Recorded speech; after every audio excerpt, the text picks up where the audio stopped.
We're calling this new initiative that we'll be talking about today the Belem Climate Accord, which was suggested by Herb. You know, he has a talent for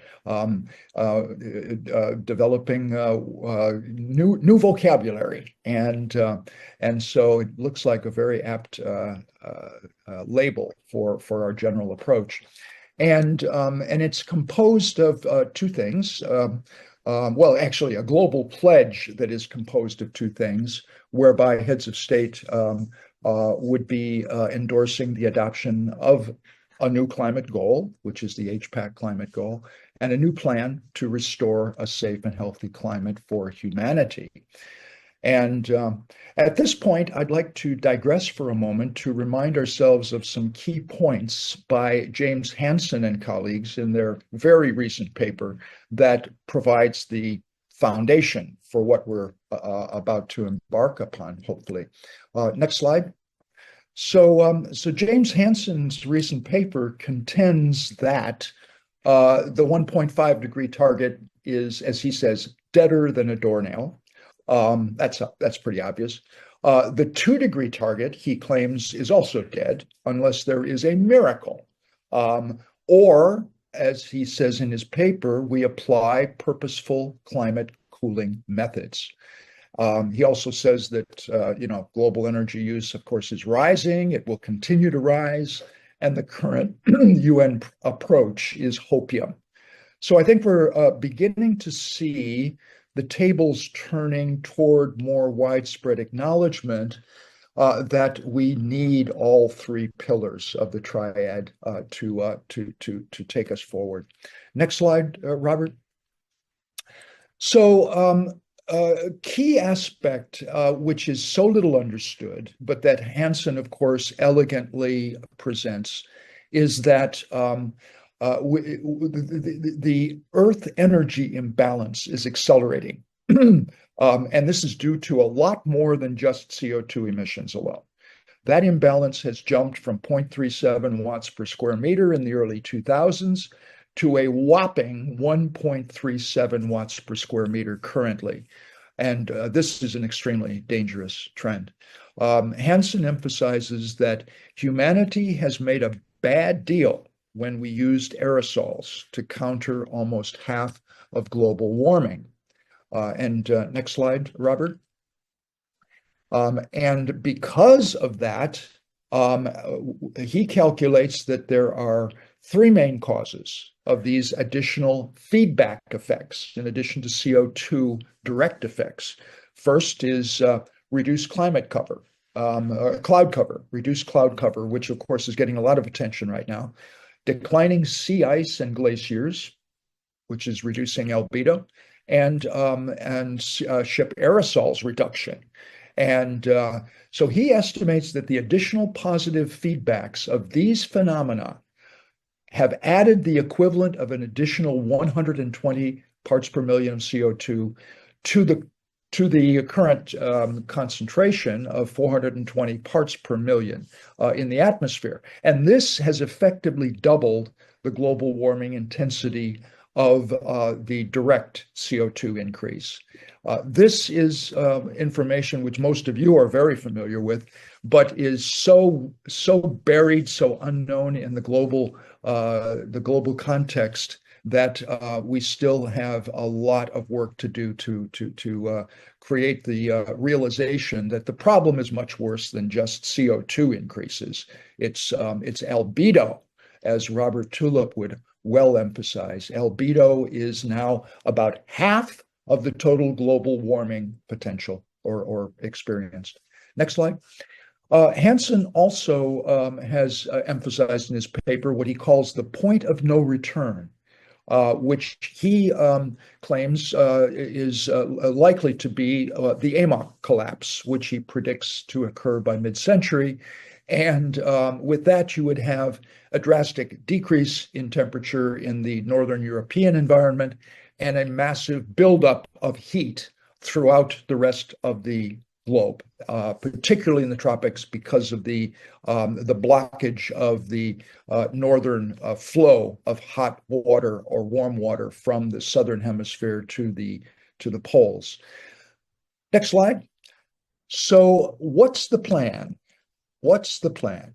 What we're proposing here is to take a look at the development of a declaration by key heads of state at COP30, committing to basically the HPAC agenda, a new climate goal, reduce temperatures below 1 degree by mid-century, and a new climate plan to restore a safe climate based on the triad, and to develop and implement this by 2030.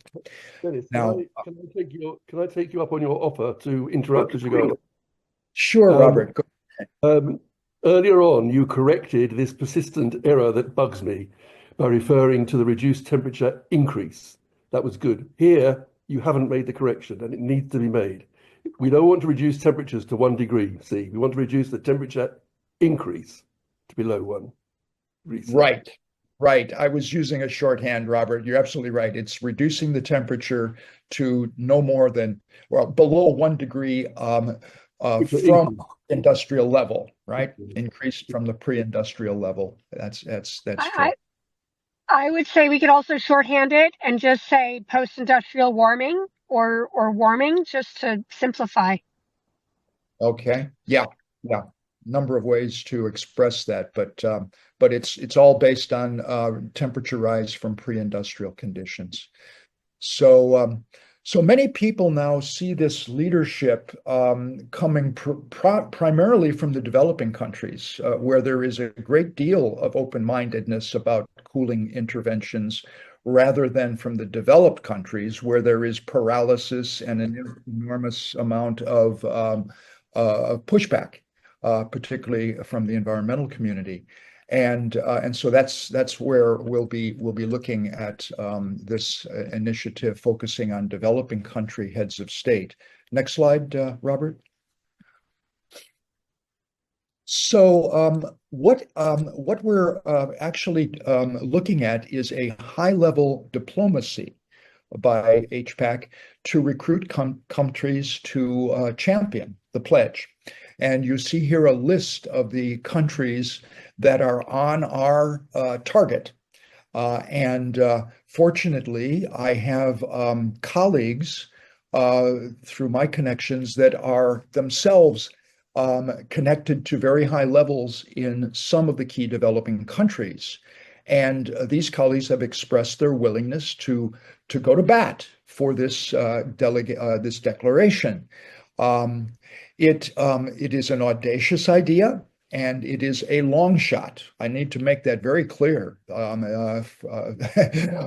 It's obvious that this is a long shot, but you know, HPAC is no stranger to audacious goals and long shots, and therefore this is right up our alley, it seems to me. Besides that, there are precedents for what we're proposing here. First of all, the process we're proposing adheres to the format that was used for the implementation of the very successful global methane pledge, which is a very similar type of accord that was launched at COP26 and now has over 150 countries. It's under full implementation with a secretariat at the State Department.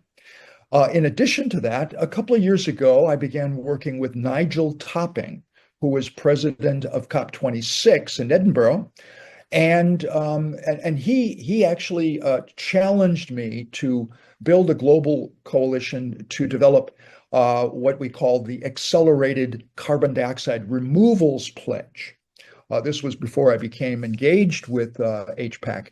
And so I began working on this, wrote a draft, began a major blitz with countries around the world.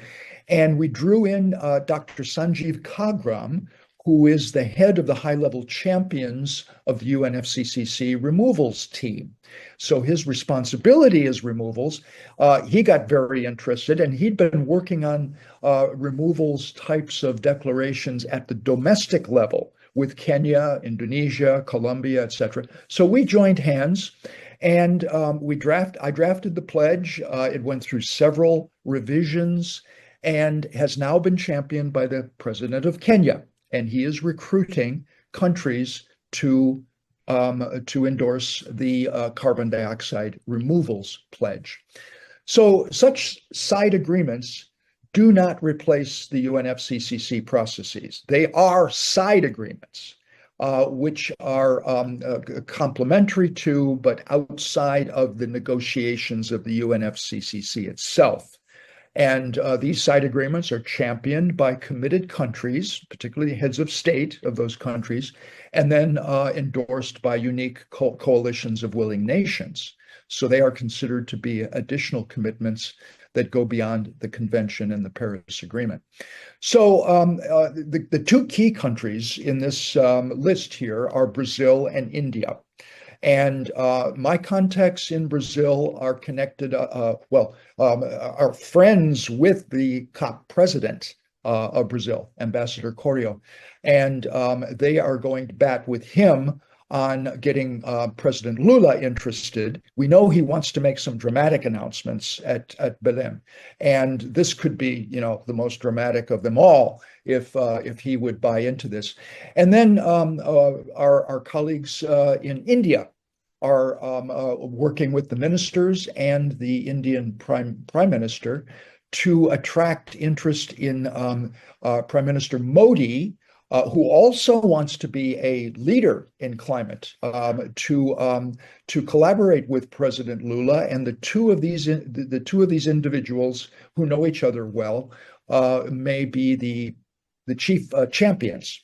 And then we go on to other opportunities, my contacts at the high levels in Kenya. I lived in Kenya for 20 years, and contacts in Barbados and the Philippines, where I'm currently based. So this initiative is based on a set of precedents that we have had experience in doing so far. So it's not quite right out of the blue. Next slide, please. So I've shared with you a document that was my initial draft of this two-page declaration. It follows the same format as the methane pledge and the CDR pledge, so it's same kind of situation. And it's composed of two major declarations. One is the resolve to the temperature goal of below 1 degree, and that's of course the key thing to set the stage. And then Robert, the next slide, please.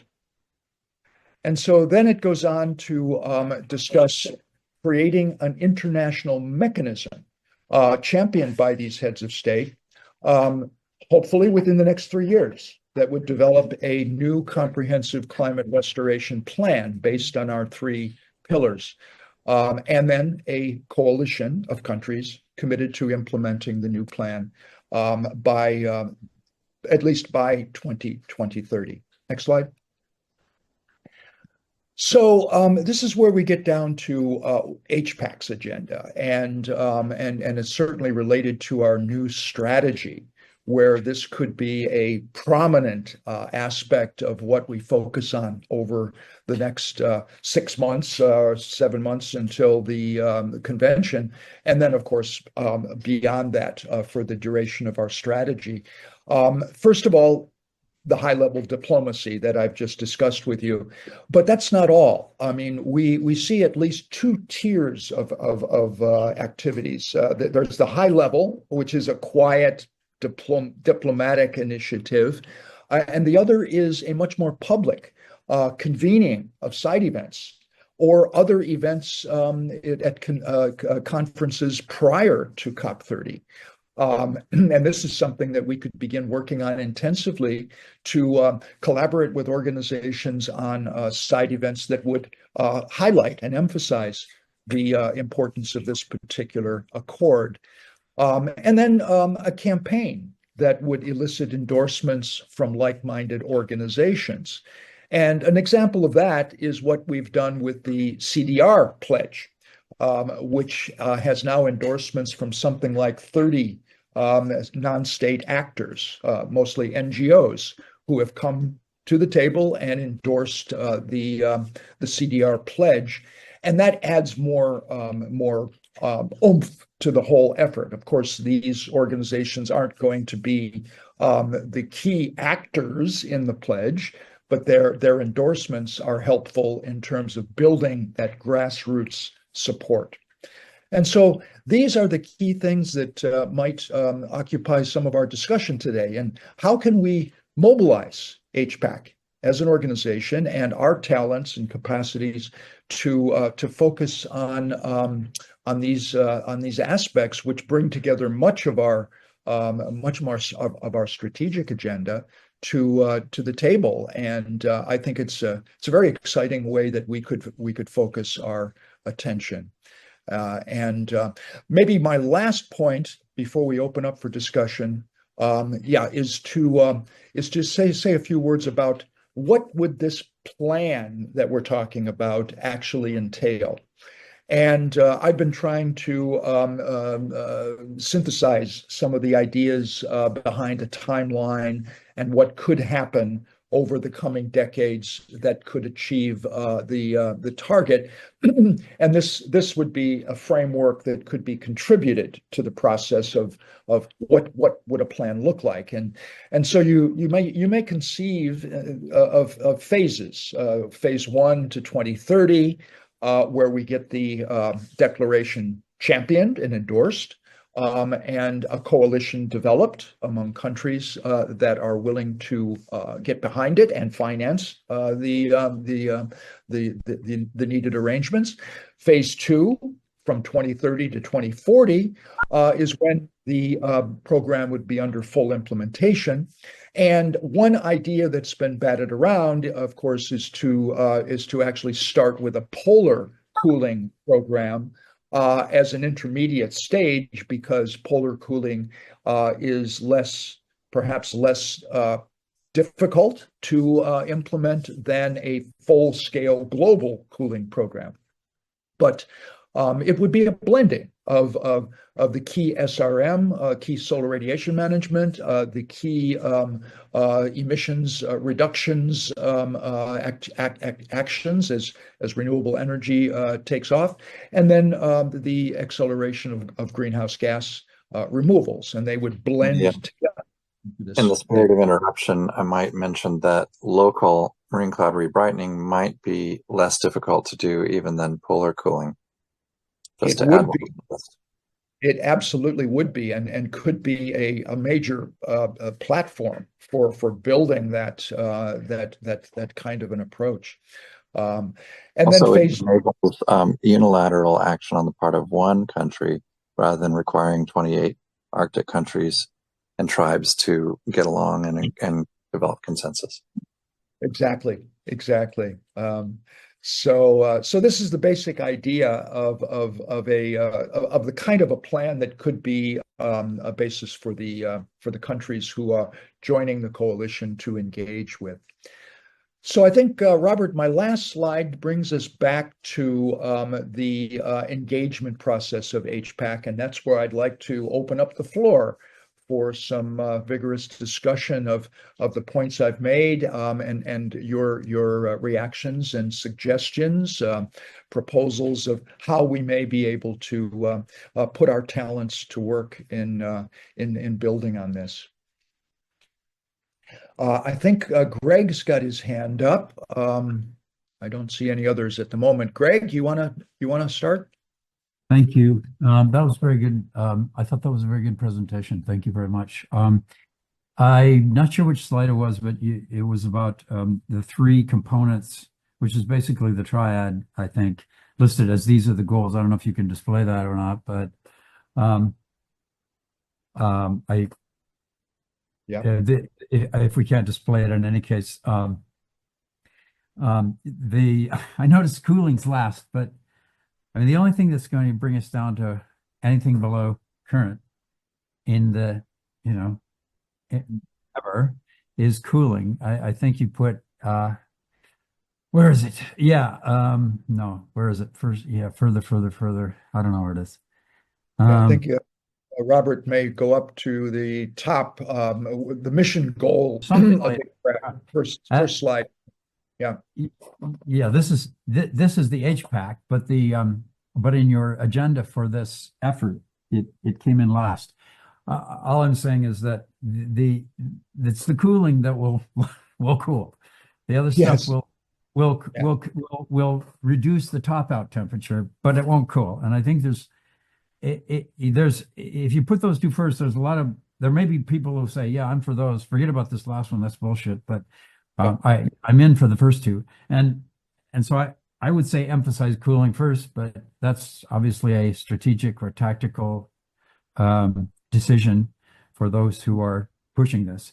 The only other thing, I mean, there's a lot of interesting things in here that I would talk, but the only thing I was wondering is we have this new person, Sage, who is a bona fide card-carrying young person, and if you look around, maybe the only one I've seen here. And I don't know, I don't want to waste time for other things, but I am profoundly curious about Sage, how Sage came to be considering this, and her sense of what young people, as the only representative we have of the young people tribe, as where they stand, because I'm sort of mystified that I've been involved in pursuing cooling basically for more or less a decade now, and some of these people have been involved in working on it for multiple decades. And there's essentially, aside from like a handful of people up in Finland, I guess, there's essentially, you can't see young people, go on the street with placards saying, cool the earth now. You can say, stop CO2 now, end oil now, all this stuff. So from your perspective, without putting you too much on the spot and making you speak for an hour, where are the young people? Where are the young people on this, on active cooling? Go ahead, please. Yeah, so I go to the University of California in Davis, and it's one of like the most sustainable schools and one of the most sustainable universities. So I think the general consensus for like most young people is that they're extremely worried about the climate, but I tend to notice that they don't really take like a lot of action towards actively helping towards the climate. And I think it's something that's like kind of common is people will know that there's a problem, but they don't take active steps because kind of on the individual level, they don't feel like it's very important. Like if I do something, then how will that help the entire world? So I think one of the most important things is that like as people are seeing like the situation become more and more dire, they're becoming more and more interested in like how to help. And that's actually how I also got involved into this because when I did come to this university, the first thing I did in my first quarter was to take that climate change course talking about ancient and modern climate change. And so I think there's a lot of environmental science majors, and it's a very big department here about helping, not just in terms of like just how can we reduce like our output, but also like carbon sequestration and those kinds of things are being talked about, but it's not like everyone is involved in it. It's a very few handful of people. So I think the biggest thing that I would do if I was trying to help new people, like younger people, become more involved in climate change would be to help them find like tangible strategies that they could actually implement and talk about the impact that they could have at a young age, because it's not kind of like it's our problem as well. It's like what we have to grow up with. And I think most of the people who are involved in this kind of work joined for that reason. And I think that's the easiest way to appeal to a lot of people because they're just kind of uncertain about what they can do themselves. Thank you. And just one more second on that point, if you don't mind. I appreciate that. It's just that what's your sense of the broader community of young people that you associate with, of any kind of awareness of active cooling? In other words, what we used to call geoengineering, but cooling by instead, beyond reducing CO2 or whatever's. Is it even something that they even know about generally? Unfortunately, I don't think they do. Until like I took the course, I didn't even know about cooling myself. And a lot of people here, they know about the kind of like general idea, but they don't really know the depth of it. And I haven't ever heard anyone talking about cooling in terms of helping our planet. So I think increasing like the media coverage of that, or like increasing our publicity of that, should be like a big goal. But yeah. Thank you very much. Yeah, thank you both. That exchange, excellent. Now, I'm not sure who was first, but let me start with Sev Clark, who hasn't spoken yet, then Sumitra, then Robert, and then back to Brian.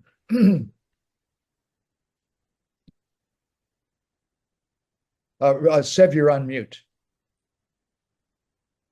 Further to Brian's comment, can we delete the word polar from polar cooling so we can include tropical and temperate cooling as well, which we think may be easier and more local?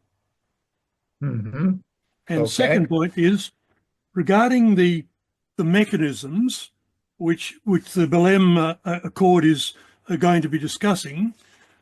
Can we put in an element to say that decisions about selecting the mechanisms shall be done by supermajority, not consensus? IPCC has been plagued by having to get consensus and the lowest common denominator. That's asking for failure. That's true. And the way these side agreements work, Sev, is not by consensus, but only willing countries who are committed are going to be part of it. So countries that may join and then find they don't agree, they would drop out of the agreement. But they are going to be selecting mechanisms. You've got that in the statement.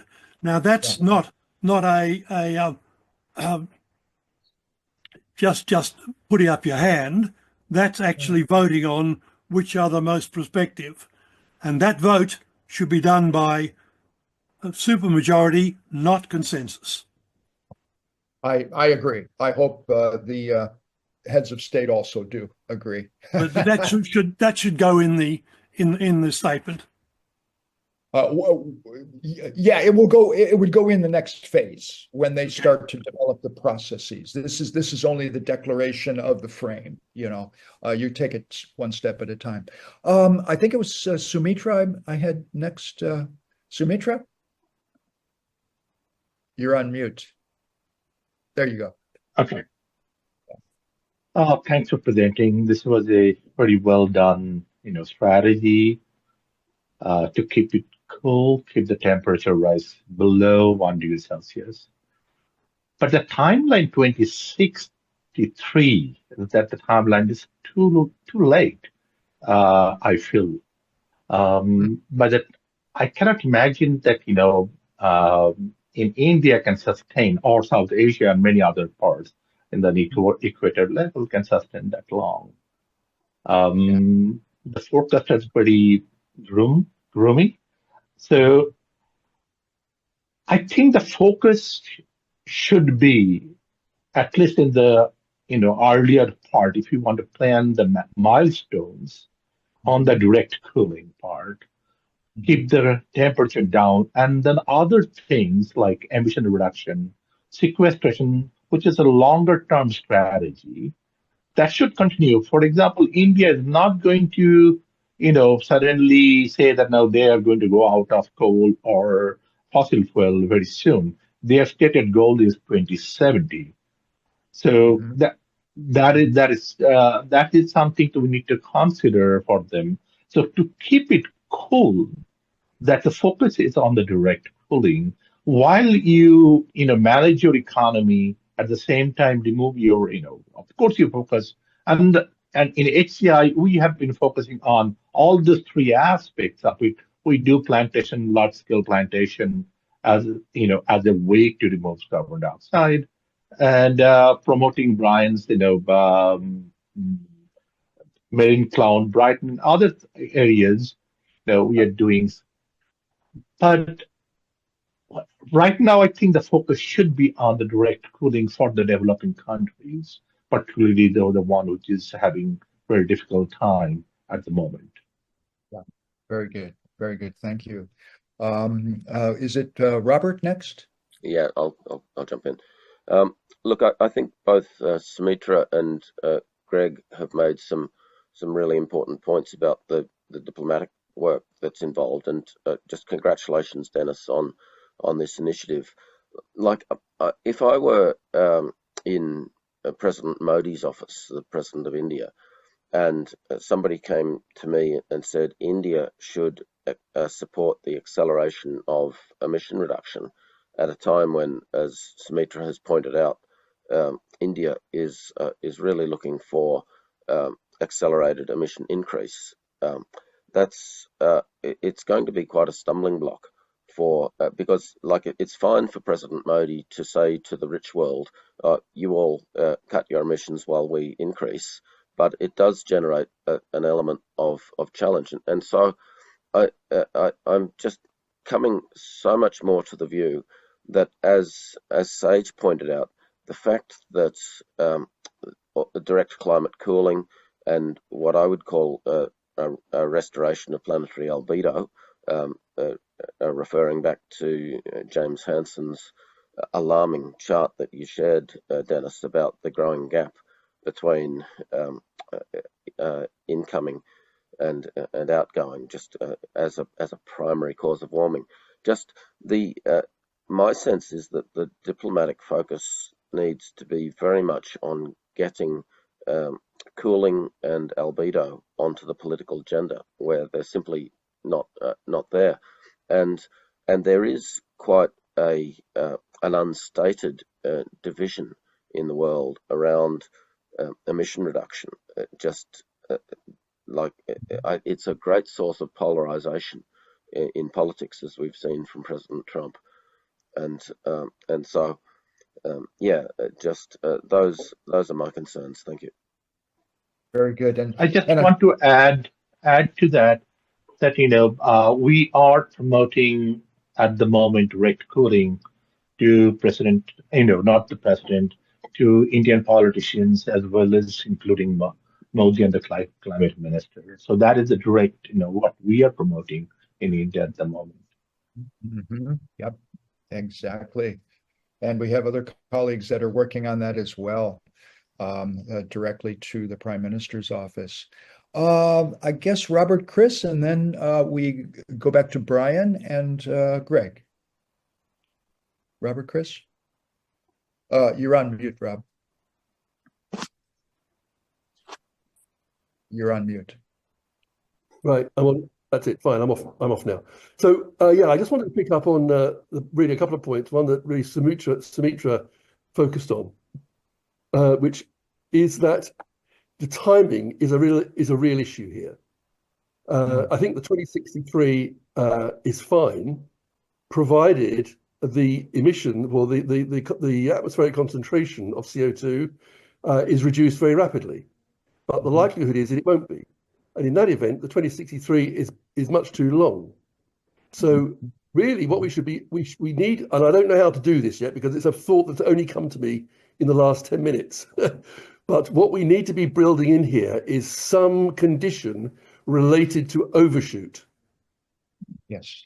Because the balance between the three elements of the triad is going to be critically dependent on the trajectory of each. So if, for example, as we confidently expect, emissions are going to be reduced pretty slowly at a global scale, that means that you will need much more of the cooling to keep the surface temperature down. On the other hand, if we find suddenly that that emissions are brought under control very rapidly, then we can have less cooling. And somehow that nuance, I think, is quite critical. And it needs to be brought in because it demonstrates that the cooling is absolutely a response to the failure to deal with emissions.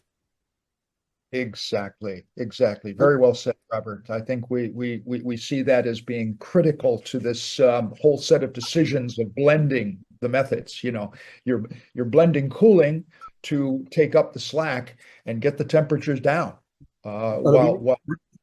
we need somehow to get that a few words aligned somewhere into this presentation, into the mission, to make that relationship clear. And I just want to kind of add, I've been working hard in recent days on my mathematics to demonstrate why cooling is so important. Yes. And yes. I think I'm getting quite close to a result on this. And the preliminary figures, which I have yet to get corroborated elsewhere, but I'm increasingly confident about this, is that the cooling dynamics of albedo enhancement are quite different from the cooling dynamics of reducing atmospheric greenhouse gases. They work differently for climate science reasons. And essentially what happens is that with the cooling, you get if for a given amount of negative forcing, the same for both processes, what happens is you get the same eventual equilibrium cooling, but with the enhanced albedo, you get the vast bulk of it right up front, and then very little later. Yes. But with reducing greenhouse gas concentrations, you get relatively little early on, and much more later on as the feedbacks take a greater effect.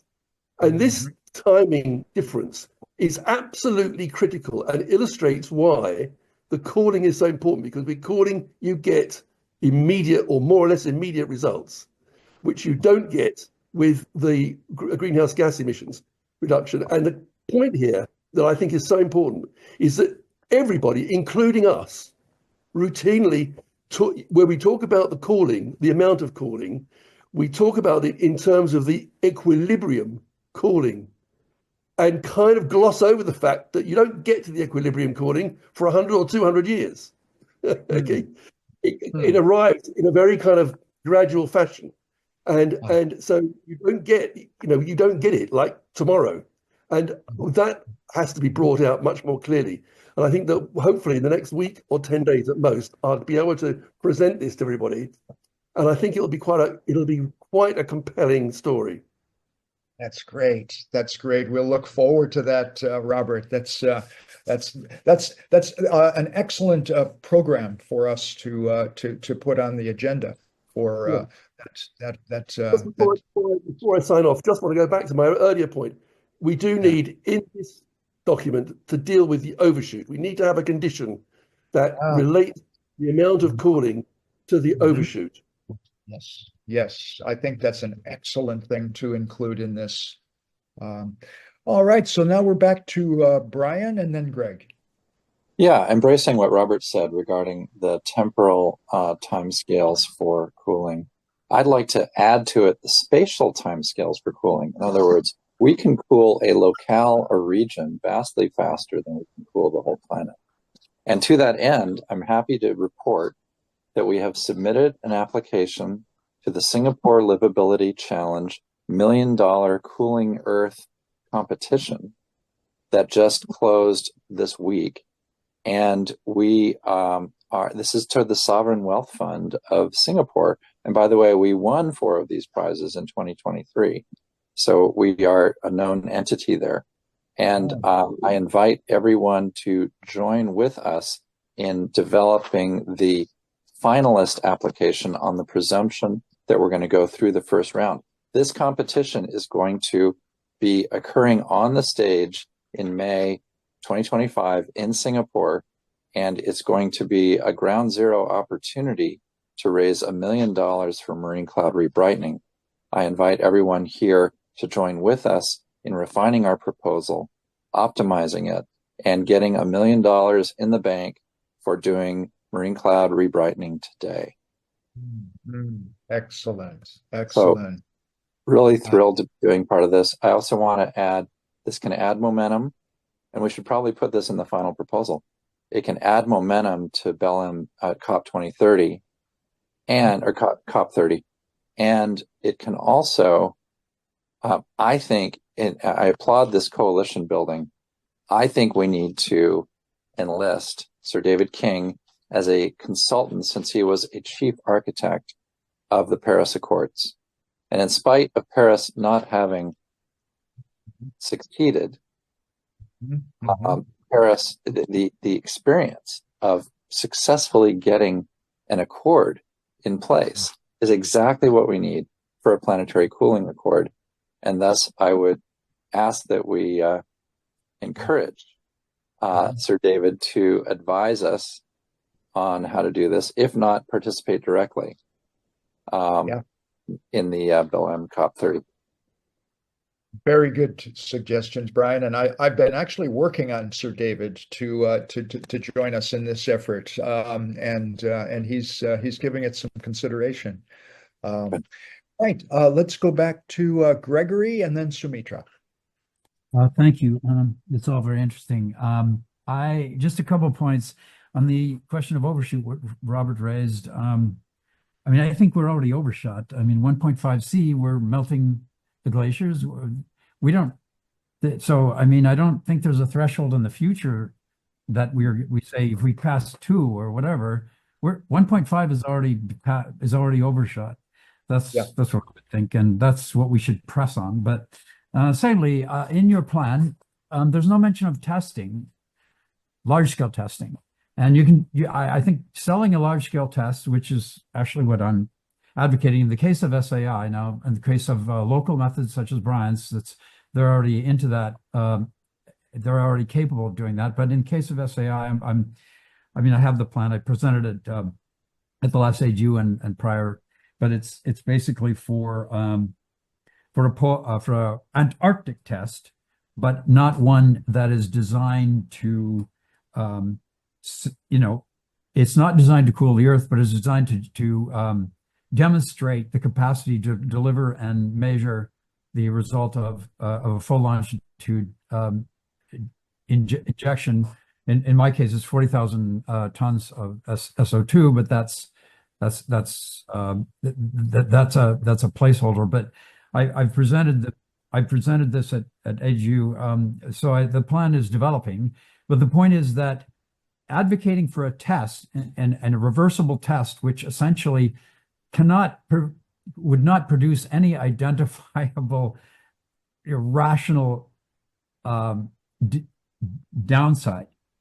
I mean, of course, people will argue against it just ideologically and religiously, but that would be a selling point to a faster rollout to getting facts on the ground.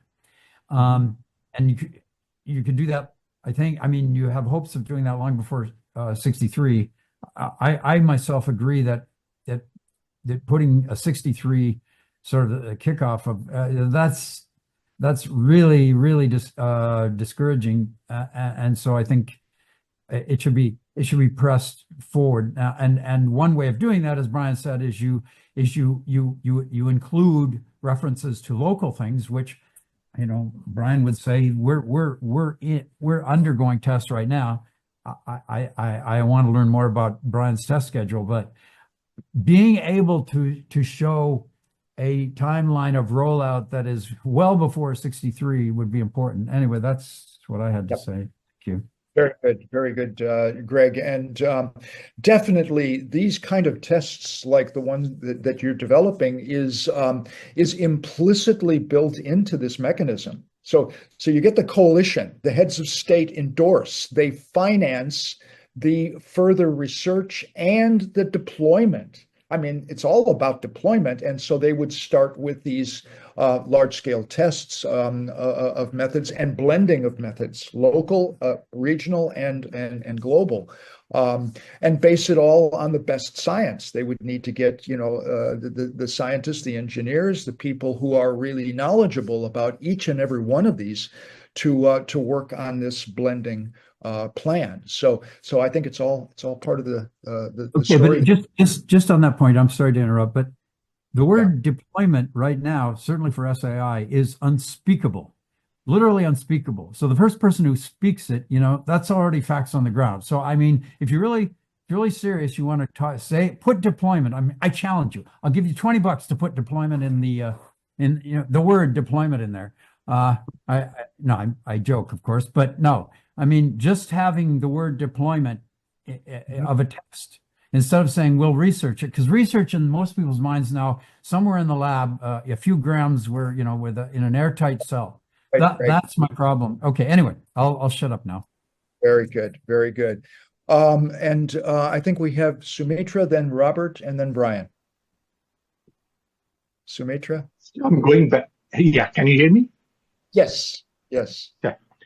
So going back to the special part, that so what I'm worried about when you have this global, initiative or effort for this cooling, having seen this top processes did not go anywhere because of so many countries that we started involved in.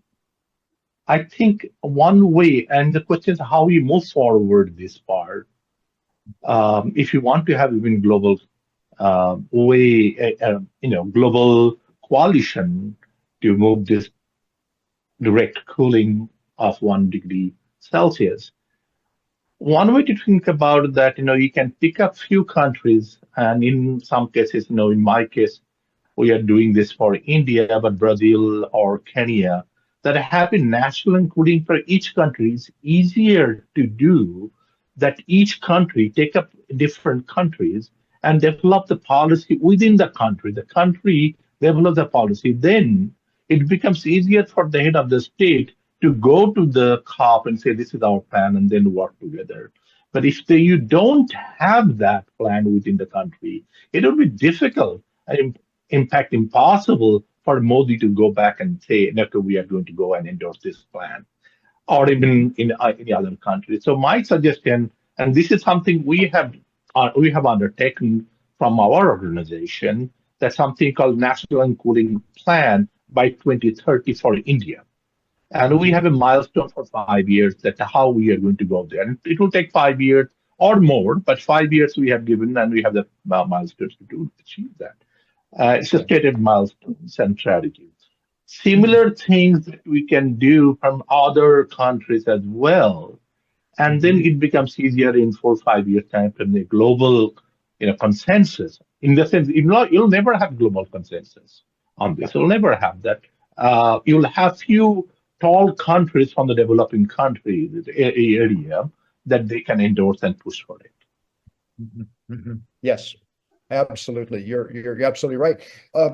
Heads of state will have different political challenges domestically, and in the case of India, if Prime Minister Modi were to make a move on this, he would declare, his support, and then they would develop domestic legislation to support the effort, definitely. And then that's what we ought to really work together on, is that domestic cooling program that you mentioned, Sumitra. Okay, are we back to Robert and then Brian? Yeah. Brian, then Robert. I just want to add, since you mentioned Modi, that Modi has mandated an increase in seaweed production from 34,000 tons of seaweed in 2024 to 1.1 million tons in 2025. And that's an increase of 30-fold in 1 year. We're trying to meet that mandate. It's partly funded. But what Modi doesn't understand yet is how significantly this mandate could contribute to cooling the Indian subcontinent through biogenic marine cloud condensation nuclei. So there's an example of unipolar action that can be on the ground, and we can add to Belem COP 30. So just something to add there. I also want to say there's a regional dimension even to SAI, stratospheric aerosols, and that is if you utilize existing commercial airliners to distribute the sulfur during the springtime, late spring, you can cool on a 6-month time scale the Arctic and reflect more sunlight, and those nuclei will dissipate because of the Arctic circulation towards the pole. So it's limited time and limited geography, since it's been demonstrated by volcanoes, including in Russia, that the stratospheric aerosols move north, they move towards the Arctic, and they descend about 6 months later. And because those particles descend within 6 months, this does not pose a grave threat to the ozone layer in the Arctic. And so this is limited in time and limited in geography, and thus would be a low-hanging fruit when it comes to stratospheric intervention. Excellent, excellent. Robert. So I do want to go back to your slide, Dennis, and this one is an accurate measure of the darkening of the planet, but it can be presented in a more intuitive way just by showing the albedo loss. And so Hansen's 2024 paper showed a point-to-point albedo loss this century of 3%, and a trend loss of around 2%. And this darkening of the planet is just going to totally swamp absolutely everything we do about carbon. And to me, that's a really key issue, that the tipping points are primarily driven by the loss of albedo, and so that is the absolute urgent focus. Now, the next slide, I was really pleased to see this. I've got Hansen's new paper, but I haven't read it. And so to see this breakdown of the contribution of clouds, snow, ice, and aerosols into the darkening of the world, and that's what the flux of watts per meter squared is, then is really important, because it shows most of these cloud loss is tropical. And so there's the issue is that the poles are tiny and the tropics are big, and the poles are cold and dark, and the tropics are hot and light. So the ability to actually reverse the darkening is primarily something for the tropics, and it's primarily something for the restoration of clouds. And it's the intuitive problem around the loss of clouds is that the heating means that the liquid in the clouds evaporates and it turns into gas, which doesn't have the so the heating physically reduces the albedo from clouds. Like even though it increases evaporation from the surface, that evaporation is only going into humidity. It's not going into increased cloud cover. The cloud cover is collapsing, and this is so. I see these as sort of core messages that need to be part of this Belem process. Thank you. Yes. That brings up an interesting opportunity for us, Robert, and the rest of our group here, in that when we did the CDR acceleration pledge, I worked with a couple of people. We put together a brief for high-level policymakers with all the background about CDR methods. And we need to do a background paper that could accompany this declaration so that the high-level negotiators who are unaware of all of this science have a bit of clear, rigorous background. And I know I've shared with a few of you a version of the declaration which had a bunch of these graphs in it. They were sprinkled within the declaration.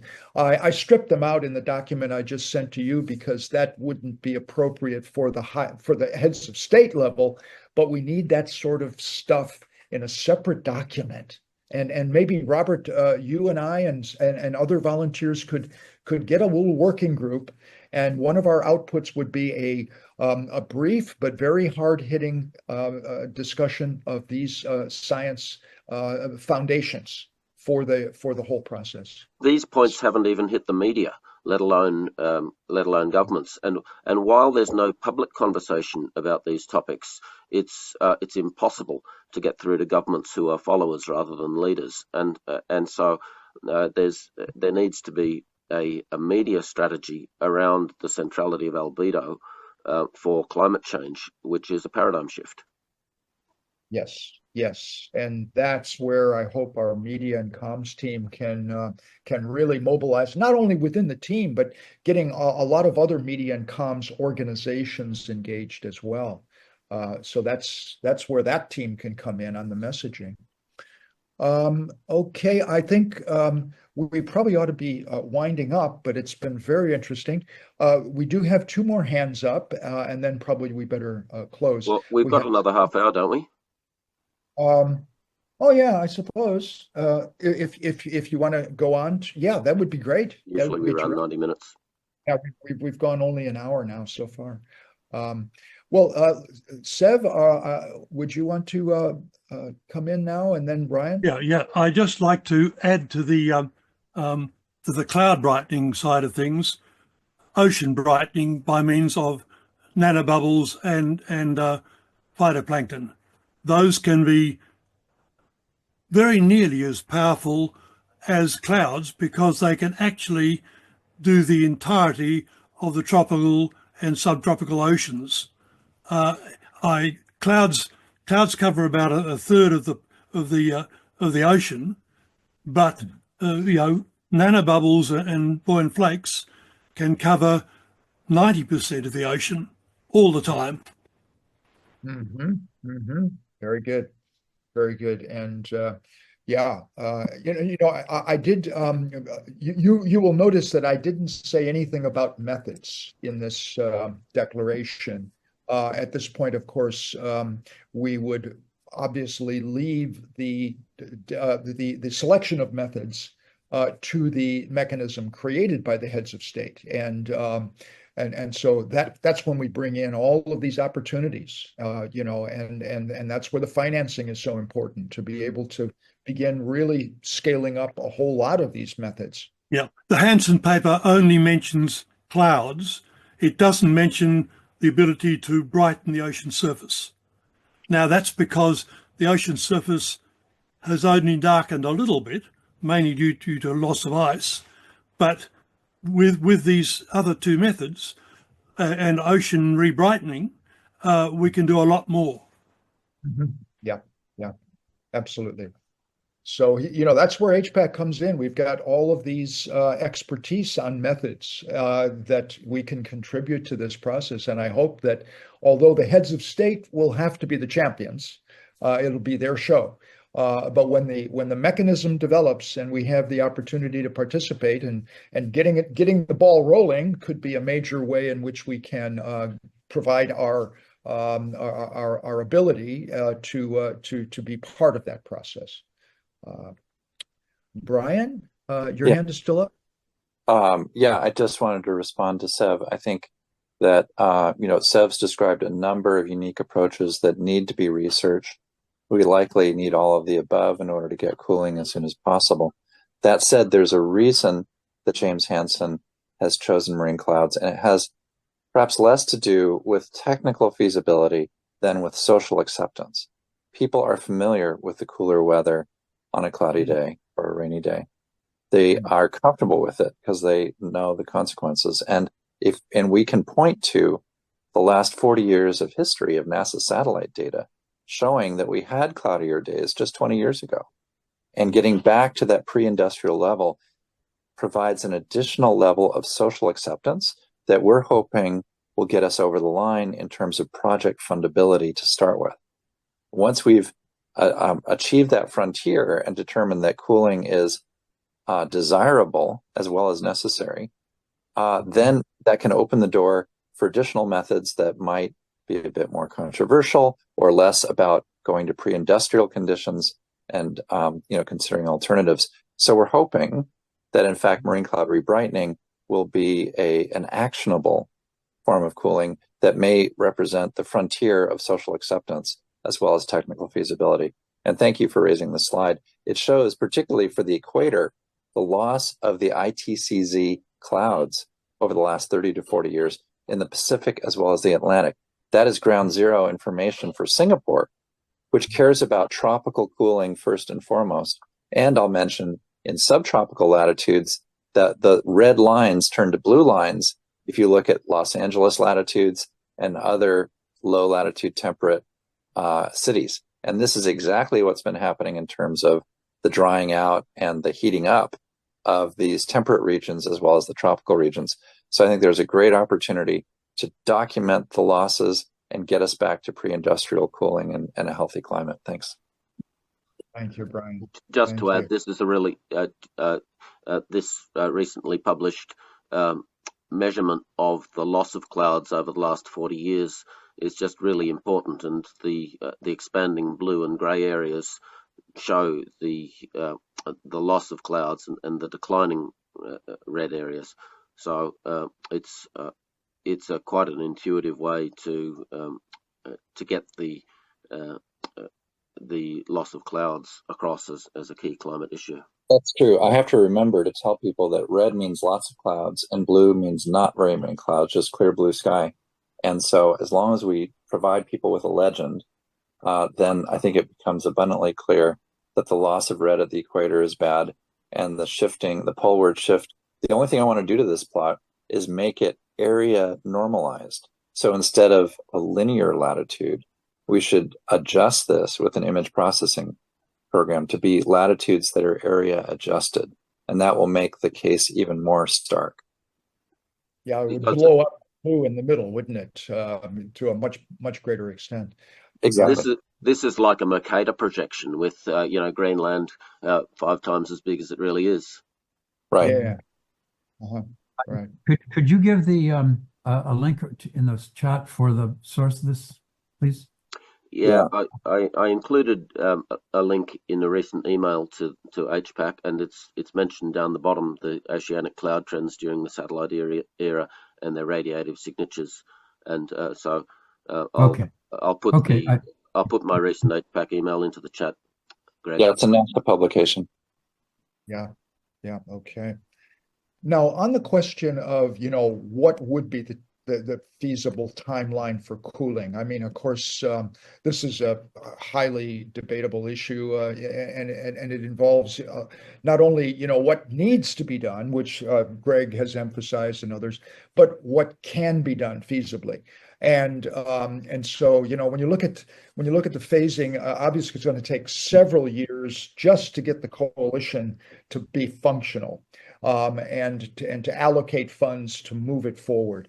Then you need time to begin the process, and of course, that it could be started very aggressively by 2030.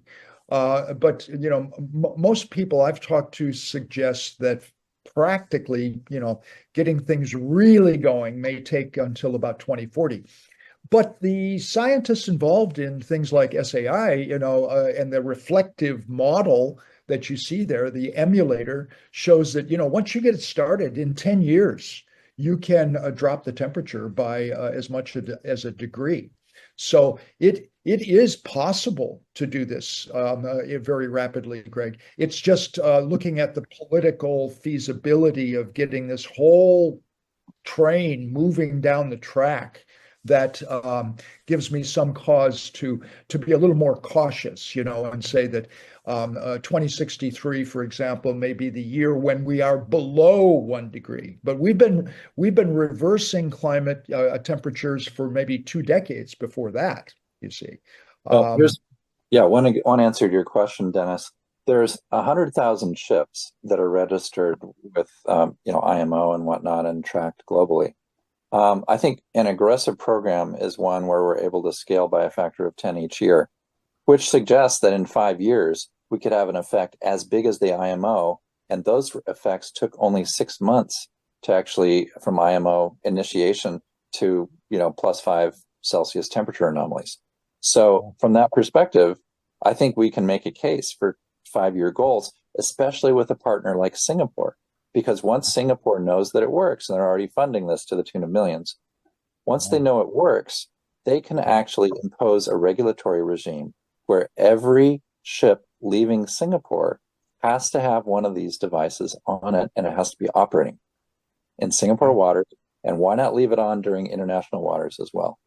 So we have not only a theory of change, but a regulatory mechanism should we actually win this prize. Yes.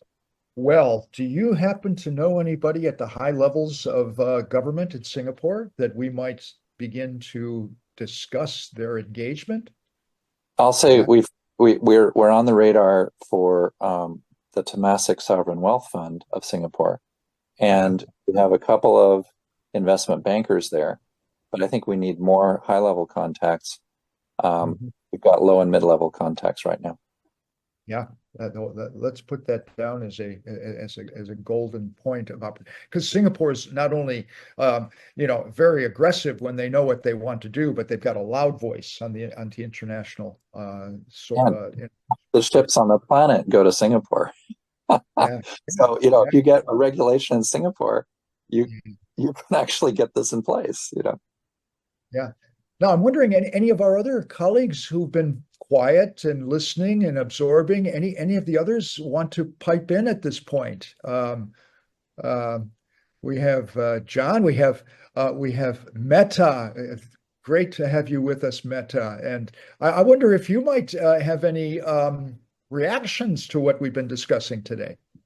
No, I'm just particularly thrilled by hearing what Brian is saying. My goodness, that sounds like a very, I'd love to put my shoulder to that wheel. Brian, can we do a talk show about it? Happy to do that, as long as we find a time that's not 3 a.m. for me. Or this one's much more. I'll do it anytime, as long as we can get the people together. I mean, we can do it soon. That's Is fine. that possible? Happy to do that. I'll look for your email and respond to it today. Yeah, okay. Well, look, do pick a time within a week. That's fine. I'll be available, fully available during that time. I could do it this weekend. So that sounds good. I'll be here. Good. Okay. That's a deal. Aria, your hand is up, and then Greg.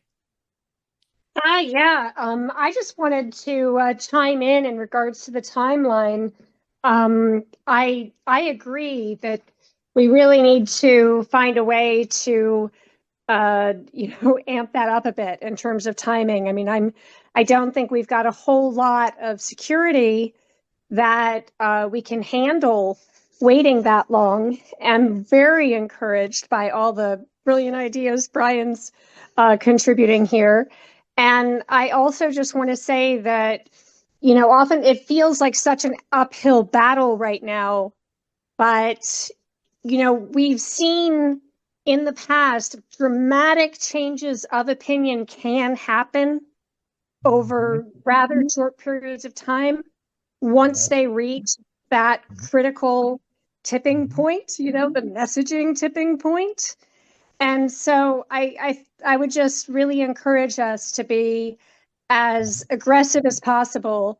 I also think that in terms of the messaging, I mean, first of all, I love your rhyme, but I'd certainly love to see that in a different decade. And and I think that for really reaching people and having it be something they can even get behind and be excited about, when you make it an earlier timeline, you're going to get more support for the cause, and we're going to have a better likelihood of reaching that messaging tipping point we want to reach as well. Very good. Very good. Yeah, no, I wish it could be much earlier than that, much earlier. Maybe we ditch 2063 and look at 2043 or something like that. I like that. Yeah. Thanks. And then Greg, you're back again? Yeah, sorry about that. So just on your explanation of the 63 in terms of realism and the barriers, I think it's worth noting that for cooling, the barriers are all political. For reducing CO2, they're political, but they're also unavoidable. There's the capacity, there's technological and bandwidth and societal and money capacity. That thing has a huge technological burden that these things don't have. These things the barriers here are entirely political, and for a lot of these methods. And so, but if you look at reducing CO2, you can only move so fast. Even if everybody in the planet was on the same page on getting off CO2, you're bringing a civilization, you're changing course of a civilization. That takes time, but the cooling methods can. So I think that's something you should think about in terms of the pitch. The other thing I would say is, you're trying to be realistic, which is like impressive, but like COP is constantly totally unrealistic, and they're not ashamed of it. You know, they're setting targets that always get passed. So, you know, if you insist on being totally rational, then you're going to lose. Anyway, that's all I got to say. If I could add to that, the point is that the barriers to carbon action are primarily economic, whereas the barriers to albedo action are primarily political. And the fact is that political barriers are far more tractable than economic barriers. And so, as Greg's pointed out, even if suddenly President Trump had an epiphany and agreed to drastically cut America's emissions, the practical ability to do that is just very low, especially without just major economic disruption. Whereas increasing albedo doesn't have those sort of economic side effects. So just presenting the case, and part of the problem here is that this leads into the idea that increasing albedo can substitute for removing carbon, and that is so controversial within the climate action community, and yet it's likely to be the sort of message that President Modi would respond to. Yes, yes, indeed. And that's the basis of a heads of state declaration, Robert, is that the heads of state can wipe off the slate, the political barriers, because of their ability to actually articulate a direction and work together in a coalition, like the Methane Pledge has done, for example. And so absolutely they can move very rapidly if they get it in their heads to do that. And Modi, his political situation is very interesting. I mean, of course, emissions are increasing rapidly in India and in all the other Southeast Asian countries and South Asian countries. And so he may be attracted to this specifically because it takes some of the pressure off of the domestic political problem of emissions reduction in India, which is very, very difficult. So that's one of the attractions that we see with Modi and his ministers, is that they can actually displace the concerns about emissions reduction with this cooling agenda, and create leadership as a result. This is a really interesting point, Dennis, and that is, if we look at the three legs of the triad, you need to get nearly every country on board when it comes to emission reductions or carbon removal. When it comes to local and regional climate cooling, with the MCRB and other methods, you can have local groups of countries or even subsets of countries going for it and actually making progress, getting their climate back to a healthy condition. For example, Singapore has said we need techniques that are going to work in tropical countries. And so they're really emphasizing that. And of course, marine cloud rebrightening is perfect for this. So anyway, let's bring forward that this third leg of the triad that we're prioritizing actually enables progress without global unanimity and consensus. Well said, Brian. Well said. Absolutely. All right. Well, we've got just a few minutes left. I wonder if perhaps Bruce or Barbara might have a comment. Oh, Bruce has left the room. Oh, he's just got back. Well, while he's getting set to say something, I just wanted to mention that John Dixon's also got his hand up. Oh, good. That, looking forward to our next round of sessions, I think we have emissions reduction will be a topic for our coming session in 2 weeks' time. And then Bruce Parker has volunteered to discuss with us his new model that shows how you can take different approaches to blending the three legs of the triad. So that should be a very interesting follow-up to today's discussion. And by the way, if you have other topics that you think are important, please make suggestions on those, because we're developing our schedule into the second quarter of the next year of this year now. Did you have your hand up, John Dixon? Yeah, I did. Sure. Go right ahead. I think this has been fascinating discussion, and it's the complexity of science and social and political and economic forces that are at work here and their interactions.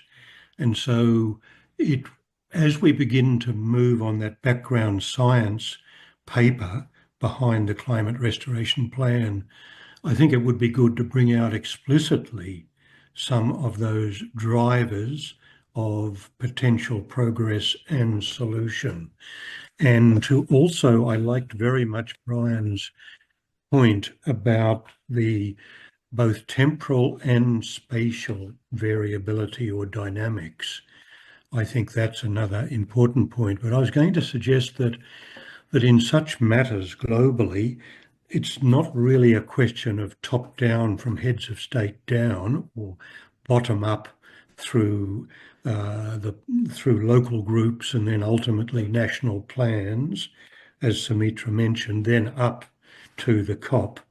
It's really a matter, ideally, of working at all levels, and they can become, if things work out properly, mutually reinforcing. And I think we were just talking about that.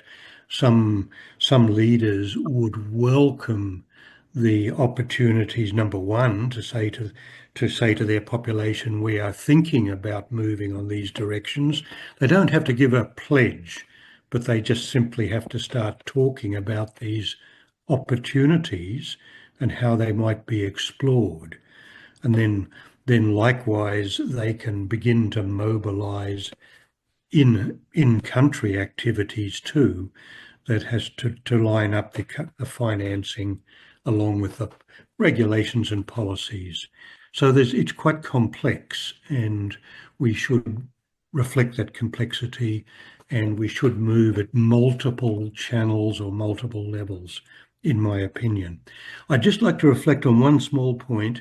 I think Robert, I think, was talking initially about overshoot.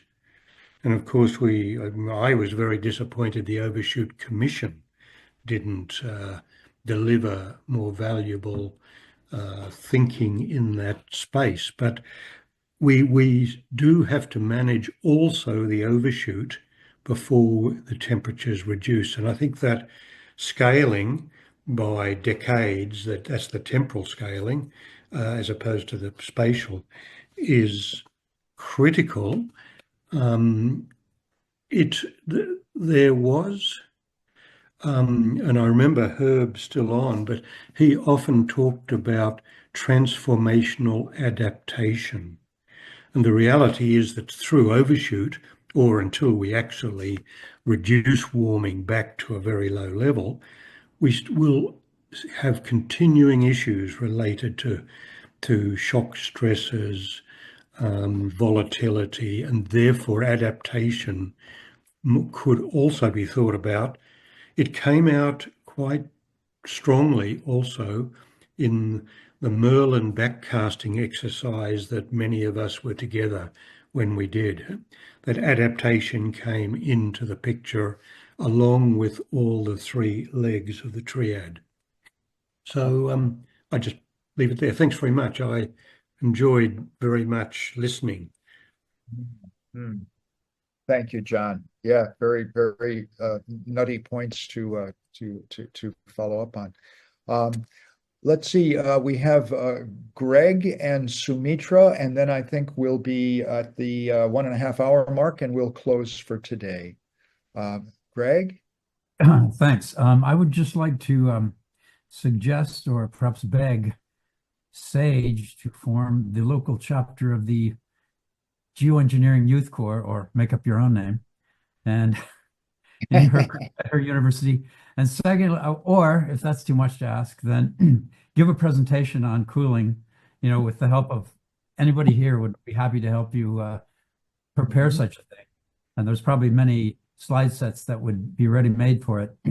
But I would love to see youth engage with cooling more than they seem to be right now. Anyway, that's it for me. Thanks. I like the thought, but we need to move away from the geoengineering framing because it's inapplicable to local and regional interventions, which is where we'll begin. I like engineers. I'm sorry, but yeah, go ahead. Whatever. I'm an engineer, and as an engineer, I can say for social acceptance, we need to start with a different framing, like rebrightening. I know. I know, Brian. I'm the only one who likes geoengineering as a term because I like engineering. But anyway, I'm not hard over on the name. I'm just saying start whatever a group of youth who are advocating for cooling or albedo reduction That's increase. So exactly. go forth and whatever's. Go forth and multiply, Sage. Yes. Happy to support your efforts to get something started. We'll be your advisory team. Great board of advisors. I think that would be good for the campus, especially because we have like a lot of club opportunities, a lot of like fairs that happen on campus. So I could definitely look into that kind of a thing. But yeah. Yeah, we're even happy to do like guest lectures on Zoom online, and it could be something that's sponsored on campus, and we could bring in a number of speakers and get student questions going. And then let's co-design the framing in a way that really connects with intergenerationally, I'd say.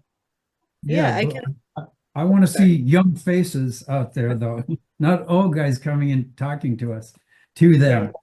Young people talking, you know what I mean? Well, the full range. The point is, let's get the multiple. I mean, this needs to be an intergenerational solution. That's right. Yeah, I think one thing that comes to mind is I can reach out to some of the professors who are involved in that department on campus, and we can see if we can set up something where we have some undergraduate or maybe graduate students talking about their work and how we can like bring cooling into the narrative as well. Yeah, I would say professor advisor with an open mind would be a key opportunity, and happy to brainstorm that with you.